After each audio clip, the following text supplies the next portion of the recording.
Amnesty International a dévoilé son rapport annuel 2024 sur la situation des droits humains à travers le monde avec un accent particulier sur la Côte d'Ivoire.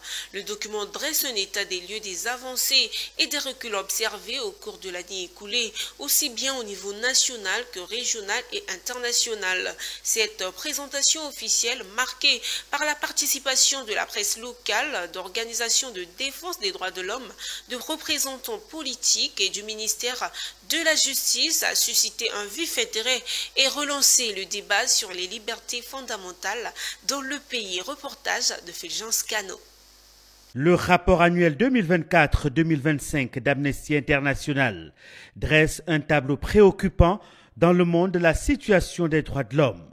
L'organisation y aborde 8 points majeurs, parmi lesquels la liberté d'expression, le droit à l'environnement sain ou encore la condition des femmes et des enfants. Mais l'un des éléments qui suscite le plus de débats est sans doute la nouvelle législation encadrant les activités des organisations de la société civile. Dans son chapitre consacré à la liberté d'expression, Amnesty International revient sur l'ordonnance prise par le gouvernement ivoirien le 12 juin 2024, devenue depuis une loi. Ce texte réglemente désormais les activités des ONG dans le pays.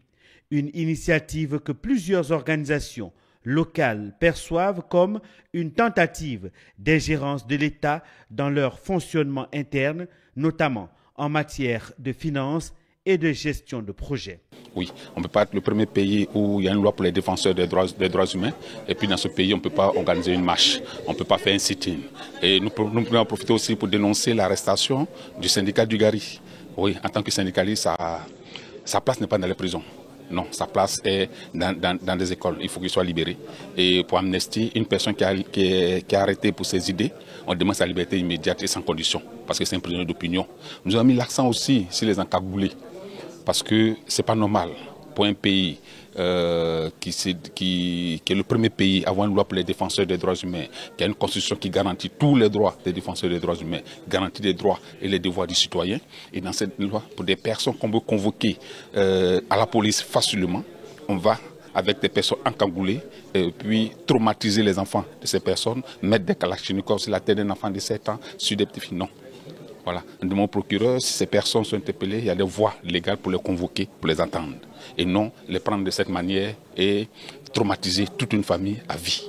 Le rapport pointe également d'autres préoccupations. Des cas de torture et de mauvais traitements, les entraves au droit à la justice et à la réparation pour les victimes, ainsi que des insuffisances persistantes dans la protection des droits des femmes, des filles et des enfants. La Côte d'Ivoire, comme 150 autres pays étudiés, est ainsi appelée à renforcer ses engagements en faveur des droits humains et à veiller à ce que les réformes législatives ne deviennent pas des outils de répression.